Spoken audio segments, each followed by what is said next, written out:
సంవత్సరాల తరబడి ఎన్ని మందులు వాడినా మీ మోకాల నొప్పులు తగ్గట్లేదా? ప్రాణ పెయిన్ క్లినిక్ లో అత్యాధునిక చికిత్స. Hello Ram sir. Hi Nagaraju. Sir, జనరల్గా మనకు ఉండేటువంటి గోల్ని మనం కనెక్ట్ అవ్వాలి అని అంటే ప్రాపర్ స్ట్రక్చర్ అయితే చాలా అవసరం. అంటే నాకు ఒక కోరిక ఉంటుంది. ఆ కోరిక చిన్నదా పెద్దదా అనే విషయం పక్కన పెడితే ఆ కోరికని నేను కనెక్ట్ అవ్వాలి అని అంటే ప్రాపర్ డీటెయిలింగ్ స్ట్రక్చర్ కూడా చాలా అవసరం. ఇప్పుడు నేను లిటరల్గా చెప్పాలంటే నేను ఒక మంచి జాబ్ తెచ్చుకోవాలి అనుకునేటువంటి కోరిక ఉంది. కోరిక మంచి జాబ్, ఏ జాబ్ అనేది తెలియదు. ఆ డీటెయిల్స్ కూడా చాలా ఇంపార్టెంట్. అది విజువలైజేషన్కి వచ్చేటప్పటికి ఏంటంటే మన ఆలోచన మనల్ని కొంచెం భయపెట్టేలా చేస్తుంది లోపల. ఎంత పెద్దగానా, అప్పుడు నాకు ఫర్ ఎగ్జాంపుల్ ఒక పెద్ద స్కేల్లో నన్ను నేను చూసుకోవాలనుకుంటాను. నన్ను చూసుకోవాలనుకునేటువంటి ఆలోచన నాకు మంచిదే. బట్ కింద నుంచి ఉండేటువంటి డీటెయిల్స్ ఆ పెద్ద స్కేల్లో చూసుకోవాలనుకున్నప్పుడు నేను ఏ స్టేజ్ దగ్గర ఉన్నాను, ఎక్కడి నుంచి ఎక్కడి వరకు వెళ్ళాలి, ఏ విధంగా వెళ్తే బాగుంటుంది అనేటువంటి డీటెయిల్స్ ఉంటాయి చూసారా, అది మిస్ అవుతూ ఉంటుంది మైండ్లో. ఆ స్ట్రక్చర్ని ఎట్లా బిల్డ్ చేసుకోవాలంటారు విజువలైజేషన్లో? నాగరాజు, విజువలైజేషన్ అంటే పెద్ద మ్యాజిక్ ఏం కాదు. I tell you, last time నేను ఒక గెస్ట్ నన్ను పిలిచినప్పుడు నేను ఫ్లైట్లో వెళ్తుంటే ఫ్లైట్లో దిగిన తర్వాత డ్రైవర్ ఫోన్ చేశాడు. సార్, నేను డ్రైవర్నండి, మీ నంబర్ ఇచ్చారు, మిమ్మల్ని రిసీవ్ చేసుకోవడానికి వచ్చాను. అంతమంది ప్రయాణికులు బయటకు వస్తుంటే నన్ను ఎలా గుర్తుపడతాడు? అప్పుడు నేను ఏ కలర్ టీ షర్ట్ వేసుకున్నాను, నా చేతిలో ఏ బ్యాగ్ ఉందో చెప్పాను. ఇప్పుడు అతని కళ్ళు ఎంట్రన్స్ దగ్గరికి వచ్చి ఎవరి కోసం వెతుకుతాయి? అతని మైండ్లో ఒక పిక్చర్ ఉంది. ఒక వ్యక్తి, ఈ వాయిస్ ఉన్న వ్యక్తి ఈ రెడ్ టీ షర్ట్ వేసుకుని ఉంటే, ఒక లాంగ్ బ్రీఫ్ కేస్తో వస్తూ ఉంటే ఎవరు ఉంటారు అని చూస్తూ ఉన్నాడు. ఆశ్చర్యం ఏంటంటే ఫస్ట్ టైం నేను ఆ డ్రైవర్ని చూడలేదు, ఆ డ్రైవర్ నన్ను చూడలేదు. అందరు బయటకు వస్తుంటే నన్ను ఆపి, సార్ మీరేనా రామ్ గారు? అవును నేనే అన్న. నేను 2 విషయాలు చెప్పగానే అతను ఎందుకు గుర్తుపట్టగలిగాడు? ఇది అతని అనుభవమే కాదు, మనందరి అనుభవం. తెలియని ఒక వ్యక్తిని గుర్తుపట్టాలంటే అతను చెప్పిన వివరాలని బట్టి, వాయిస్ని బట్టి, ఇంకా గుర్తింపు కోసం ఏంటో చెబితే వాటి కోసం మన కళ్ళే వెతికి ఒక వ్యక్తి ఈ డ్రెస్సులో ఇలా ఉంటే ఎలా ఉంటాడో మనం సృష్టించుకుంటాం. That is visual. ఇప్పుడు చెప్పాను కాబట్టి తెలుసు. మీ బ్రెయిన్కి పరిచయం చేయాల్సిన అవసరం ఉంది. మీరు ఏ పరిస్థితిని రిసీవ్ చేసుకుంటున్నారో చెప్పాల్సిన అవసరం. నా భవిష్యత్తు ఎలా ఉంటుందో పరిచయం చేస్తే బ్రెయిన్ గుర్తుపడుతుంది. ఇదిగో నీ పరిస్థితి ఈ డైరెక్షన్లో ఉంది, నువ్వు కోరుకుంటున్న స్థితి ఈ డైరెక్షన్లో పొందుతావు, నువ్వు ఏమేమి సాధించాలని అనుకున్నావో ఇదిగో అక్కడ ఉంది అని గుర్తుపడుతుంది. అది గుర్తుపట్టడానికి మీరు ఏ గుర్తులు ఇచ్చారు బ్రెయిన్కి, ఏం చెప్పారు, ఎలా ఉంటుందని చెప్పారు? పాపం your brain is searching everywhere. ఆ పరిచయం చేసే పద్ధతే విజువలైజేషన్. విజువలైజేషన్లో ఇందాక డీటెయిల్స్ అన్నాం. ఎంత డీటెయిల్స్ ఇస్తే అంత మిస్ అవ్వకుండా ఉండే అవకాశం ఉంది. ఫర్ ఎగ్జాంపుల్, నేను టీ షర్ట్ వేసుకున్నానమ్మా అని అంటే 10 మంది టీ షర్ట్ వేసుకున్న వాళ్ళు కలవచ్చు. సో నేను ఏ కలర్ టీ షర్ట్ వేసుకున్నాను, ఏ క్యాప్ పెట్టుకున్నాను, ఏం స్పెట్స్ పెట్టుకున్నాను, నా చేతిలో ఏం సూట్ కేసు ఉంది, సూట్ కేస్ కలర్ ఏంటి, ఇవన్నీ చెబితే డైరెక్ట్గా నేరుగా నా దగ్గరికి వచ్చి చెప్తాడు. నాకు ఈ విషయం తెలిసే ఎవరికైనా నేను ఏదైనా చెబితే ఎంత స్పష్టంగా చెప్తానంటే, మా ఇంటి అడ్రస్ చెప్పినా సరే వాళ్ళు మా ఇంటి దగ్గరికే వచ్చి ఎక్కడ అని వెతకాలి, అంత స్పష్టంగా అడ్రస్ చెప్తాను. Because they can visualise. So Naraju, let us practise visualisation. అసలు ఆ విజువలైజేషన్ ఎక్స్పీరియన్స్ ఎట్లా ఉంటుంది డీటెయిల్స్తో? ఒక బ్రెయిన్కి ఒక అనుభవాన్ని పరిచయం ఎలా చేయాలి? Let us practice this. ముందే పరిచయం చేయాలి, నీ అనుభవం ఎదుర్కోకముందే. దీనివల్ల ప్రయోజనం ఏంటంటే ఈ అనుభవం అంత దూరంలో ఉండగానే బ్రెయిన్ గుర్తుపడుతుంది. అవును, అంటే మీ అవకాశాలని మీ బ్రెయిన్ చూడడం మొదలు పెడుతుంది. సింపుల్ ఎక్సర్సైజ్ చేద్దాం నారాజు, చాలా simple. Right? So keep your back straight. నేనే మెటాఫర్ని కాబట్టి నాకు ఇంతకంటే బెస్ట్ మెటాఫర్ సబ్జెక్ట్ దొరకరు కాబట్టి. So close your eyes Nagaraju. చాలాసార్లు నాగరాజు నేను నీతో మాట్లాడుతున్నా సరే కళ్ళు తెరవకుండా నా మాటలు మాత్రమే విను. చాలామందికి కళ్ళు మూసుకున్న వెంటనే బయట ఏం జరుగుతుందో తెలుసుకోవాలన్న ప్రయత్నం చేసినప్పుడు మీరు అంతర్గతంగా ప్రయాణం చేయడం మానేస్తారు. అది వెళ్ళాలంటే కనీసం కొంత సమయం కళ్ళు మూసుకొనే ఉండాలన్న కోరిక స్థిరీకరించుకొని అలాగే ఉండే స్థితిని పొందాలంటే కాస్త ప్రాక్టీస్ అవసరం. Anyway, you relax. నీకు అనుభవమే కాబట్టి నా మాటలు జాగ్రత్తగా విను. నా రోజు ఇమాజిన్ ఒక స్టీల్ ప్లేట్ పైన ఆరెంజ్ ఉంది, కొత్త ఆరెంజ్, ఫ్రెష్ ఆరెంజ్. ఒక కమలా పండు, సంత్రా అంటారు, ఆ స్టీల్ ప్లేట్ మీద పెట్టారు. ఇది స్టాటిక్ పిక్చర్, అంటే ఆ ఫ్రూట్ను దాని మీద ఉంచారు. Now you look at an every dimension. ఒకవైపు నుంచి లైట్ పడుతోంది, ఇంకోవైపు కొంచెం షాడో ఉంది. ఒక చెయ్యి అలా ఆ ఫ్రూట్ని ఆ ప్లేట్ మీద ఉంచి వెళ్ళింది. నువ్వు నీ అంతర్నేత్రంతో ఆ పండును చూస్తూ ఉన్నావు. ఇప్పుడు జాగ్రత్తగా ఆలోచించు, నెక్స్ట్ లెవెల్కి వెళ్తున్నాం. ఆ చిత్రాన్ని అలాగే ఉంచి చూడడం కాస్త సులభం అవ్వచ్చు, కానీ ఇప్పుడు ఇంకో చెయ్యి ఆ ఫ్రూట్ను తీసేసి యాపిల్ పండును ఉంచింది. ఫ్రెష్ యాపిల్ పండు, బాగా పెద్దగా ఉన్న యాపిల్ పండు. ఇంకో చెయ్యి అదే ప్లేట్ మీద యాపిల్ పండు పక్కనే ఒక నైఫ్ ఉంచింది.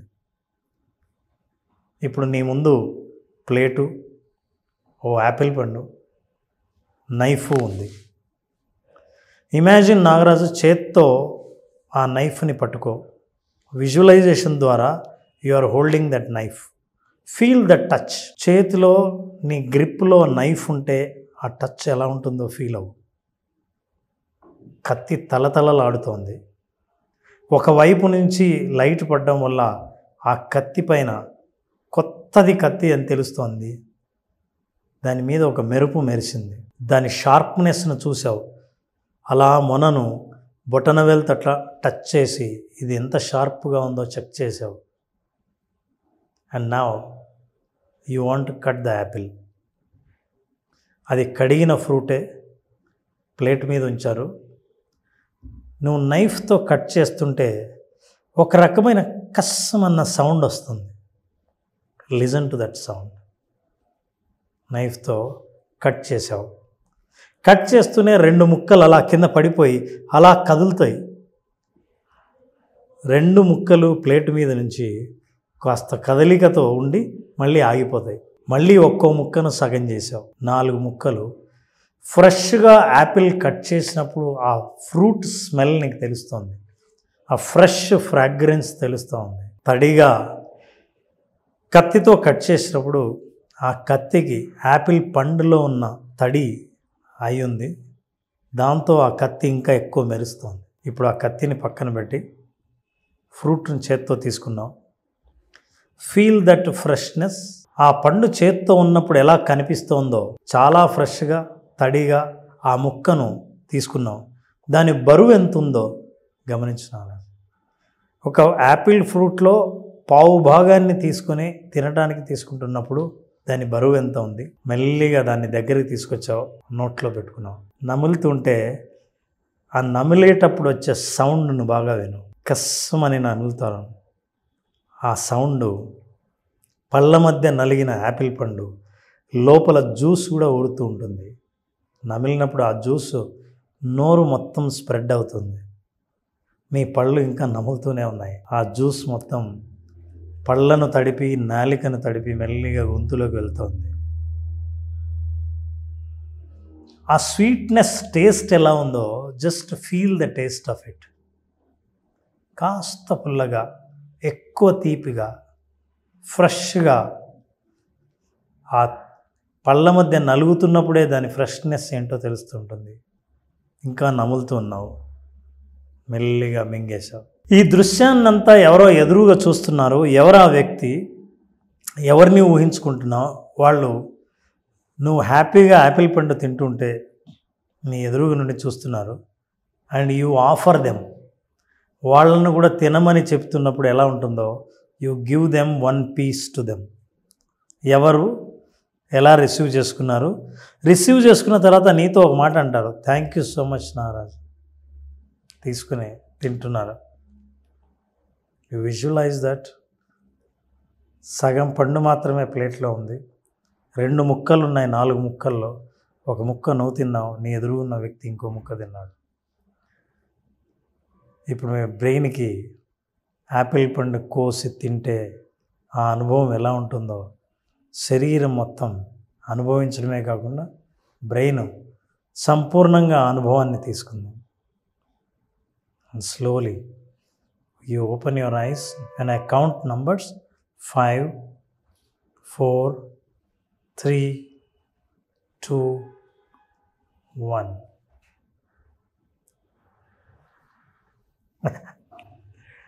How are you feeling now? Apple తిన్నట్టే ఉంది సార్. ఆ స్మెల్, ఆ టేస్ట్ చెప్తున్నాయి కూడా లోపల. అంటే పచ్చిగా తినేటప్పుడు ఎలా అయితే మనకి తెలుస్తూ ఉంటుందో ఆ సౌండ్, కస్సమని వచ్చేటువంటి సౌండ్, తలతలా మెరిసేటువంటి కత్తి, అది దాని రిఫ్లెక్షన్కి ఇదవటము, అండ్ మనం కట్ చేసినప్పుడు వాటరీ ఫామ్లో వచ్చేటువంటిది, కొంచెం ఇదిగా వైట్ వాటర్ ఫామ్లో వచ్చేటువంటి అది. సార్ నాకు అర్థమైంది ఏంటంటే, ఒక యాపిల్ తినే ప్రాసెస్ ఒకటి ఉంటుంది చూసారా, యాపిల్ తినేసిరా అని, లేదంటే నేను యాపిల్ తింటున్నానని చెప్పేసాను. బట్ మీరు చెప్పిన డీటెయిల్ ఉంది చూసారా, స్టేట్మెంట్ మాత్రమే యాపిల్ తింటాను అనేటువంటి స్టేట్మెంట్, ఒక లైనే అది.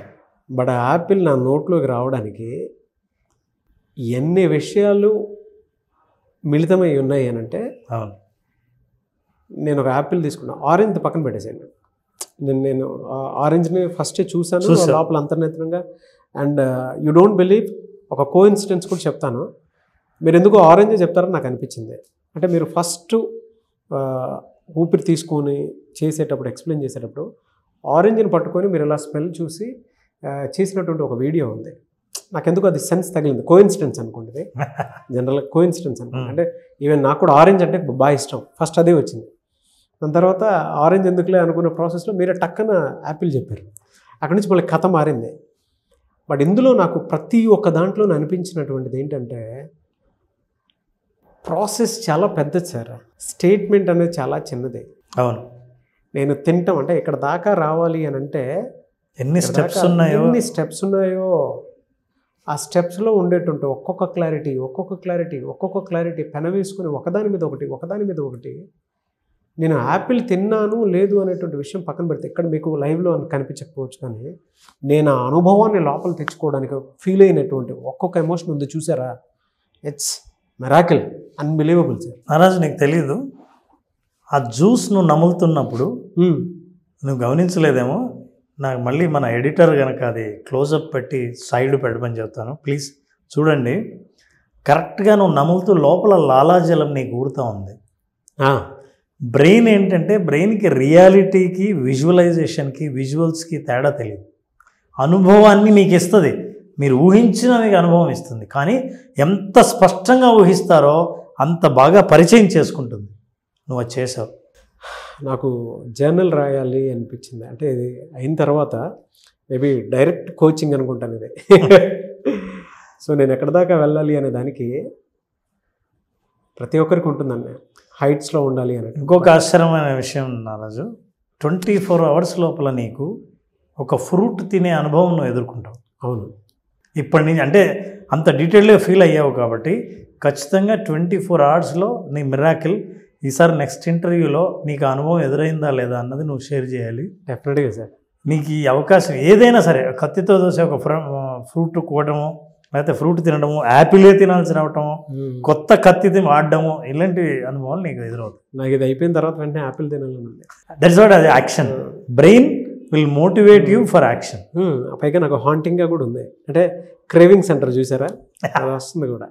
అంటే దాన్ని ఎలా అయినా సరే టేస్ట్ చేయాలి అనేటువంటి డిజైర్ బలంగా వచ్చింది. గుడ్ ఎగ్జాంపుల్ నారాజు ఏదైనా. ఎందుకంటే మీరు అవును సార్, అంటే ఆ ఎక్స్పీరియన్స్ని మన ఒంట్లోనూ మన సెన్సెస్లోనూ నరాల్లో ఇంకిపోయేలాగా చేసుకుంటే తప్ప అది వర్కౌట్ కాదు. ఇది మళ్ళీ అందరికీ సాధ్యం అవుతుందా అని అంటే ప్రతి ఒక్క బ్రెయిన్కి ఇది సాధ్యం కాకపోవచ్చు. ఎందుకంటే ఇప్పుడు మీలాంటి ప్రొఫెషనల్తో నేను పనిచేస్తున్నాను కాబట్టి నాకు అది ఈజీ. అంటే నన్ను ఎలా టర్న్ చేయబోతున్నారు అనేటువంటి. బట్ ప్రతి ఒక్కరికి అనుభవంలోకి రావాలి అని అంటే మీ ఎక్స్పీరియన్స్ మీరు షేర్ చేయండి. అంటే కుదిరితే మీరు ఈ వీడియో చూసేటప్పుడు మీరు కూడా ఇమాజిన్ చేసుకుని చూడండి. డెఫినెట్గా మీకు అది కలిగింది అంటే మీరు రైట్ పాత్లో ఉన్నట్టు అర్థం. అంటే నాకు కలిగిన ఎక్స్పీరియన్స్ మీకు అది వచ్చింది అని అంటే మీరు రైట్ ప్లాట్ఫామ్లో ఉన్నారని అర్థం. ఎందుకంటే నాకు అది హాంటింగ్ తెలుస్తోంది. ఇప్పుడు నేను బయటికి వెళ్ళిన తర్వాత నా డెఫినెట్గా ఆపిల్ తింటాను, మీ ముందే తింటాను. నాకు అది అనుభవంలోకి వచ్చేసింది. అది దాని ప్రతి టేస్ట్ చేసే ప్రతి motivation became strong. Yes so నాకు ఆ క్లారిటీ, ఆ యాక్షన్లోకి నేను తీసుకెళ్ళగలుగుతాను. నా ఎక్స్పీరియన్స్ని షేర్ చేసుకోవాలనుకుంటున్నాను. ఒక్కొక్కరిది ఒక్కొక్క ఎక్స్పీరియన్స్ ఉంటుంది. బట్ ఎక్స్పీరియన్స్లో రామ్ గారు చెప్పిన పద్ధతిలోనే మీరు డీటెయిలింగ్లోకి ఉన్నారు అని అంటే డెఫినెట్గా మీరు సక్సెస్ ప్లాట్ఫామ్ని కోరుకుంటున్నారు అని అర్థం. అది ఇంకా రావట్లేదని అంటే మీరు పార్ట్ 2 అడగండి, డెఫినెట్గా నేను దాని మీద కూడా వీడియోస్ చేయడం జరుగుతుంది. బట్ మీ ఎక్స్పీరియన్స్ ఏదైతే ఉందో కింద షేర్ చేయండి. అనుభవం చాలా ఇంపార్టెంట్. మీకు ప్రతి ఒక్క కోచ్ దగ్గర అది రావాలి అని అంటే వెంటనే రాదు. మీరు చాలా ఈజీగా ఇచ్చేసారు కానీ ఒక టిప్ని, it's a very big process.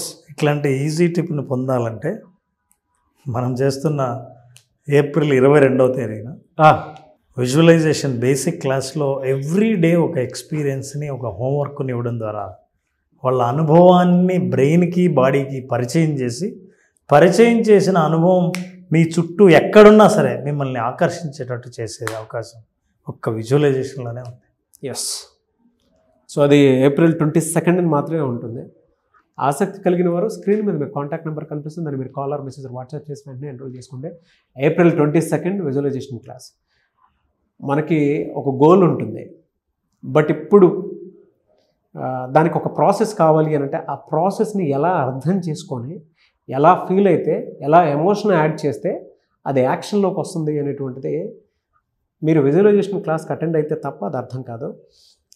బ్రెయిన్కి ఒక లాంగ్వేజ్ ఉంటుంది, మనల్ని ఎలా తీసుకెళ్ళాలి అంటే మన సబ్కాన్షియస్లో దాన్ని ఫీడ్ చేస్తే అది ఆటోమేటిక్గా మనం ఎలా తీసుకెళ్తుంది అనేది ఒక్క విజువలైజేషన్ ద్వారా మాత్రమే సాధ్యం. అంటే ప్రాసెస్ చాలా ఇంపార్టెంట్. సో అందుకే తెలుగు రాష్ట్రాల్లో విజువలైజేషన్ అనేటువంటి టాపిక్ వాళ్ళ సెన్సేషన్ అనే ఎంత కాదనుకున్నా కూడా చాలా ఈజీ చేసేసారు ఒక సక్సెస్ని. అంటే ఒక 6 monthsలో అవ్వాల్సిన పని 1 monthలో ఎలా క్లియర్ చేసుకోవాలి. ఇటీవల చాలామంది నోళ్ళల్లో కూడా ఈ పదం వినిపిస్తాం. Yes. Thank you so much Ram garu. Thank you Naraj, thank you so much. Coming to class ఎప్పుడుండే అవకాశం ఉంటుంది? నారాజు ఏప్రిల్ 22వ తేదీన మళ్ళీ విజువలైజేషన్ బేసిక్ స్టార్ట్ అవుతుంది. మీకు అద్భుతమైన అనుభవాలు పొందాలన్నా, మీరు అనుకున్నది ఒకటి, మీ అనుభవంలో మీరు తెలుసుకున్నది ఒకటి, అట్లాంటి అనుభవాన్ని చూడాలంటే ఖచ్చితంగా బేసిక్ విజువలైజేషన్ అటెండ్ అవ్వాల్సిందే. ఏప్రిల్ 22న 5 రోజుల పాటు జరిగే ఈ ప్రోగ్రామ్ను అనుభవపూర్వకంగా తెలుసుకోవాల్సిందే తప్ప మనం ఎన్ని వీడియోలు చేసినా వినడానికి చాలా అద్భుతంగా ఉంటాయి. ఎస్. సో ఏప్రిల్ 22 ఎవరైనా ఎన్రోల్ చేసుకోవాలి అనుకున్నటువంటి వాళ్ళు స్క్రీన్ మీద మీకు కాంటాక్ట్ నెంబర్ కనిపిస్తుంది, దాన్ని మీరు కాల్ ఆర్ మెసేజ్ వాట్సాప్ చేసి వెంటనే ఎన్రోల్ చేసుకోండి. అండ్ ఈ వీడియో లైక్ చేయండి, షేర్ మాత్రం తప్పకుండా చేయండి. ఇలాంటి మరిన్ని వీడియోస్ కోసం మా ఛానల్ ఫాలో అవ్వండి. Thank you. సుమన్ టీవీలో మీ పర్సనల్ అండ్ బిజినెస్ ప్రమోషన్స్ కోసం కింది నెంబర్కి కాంటాక్ట్ చేయండి.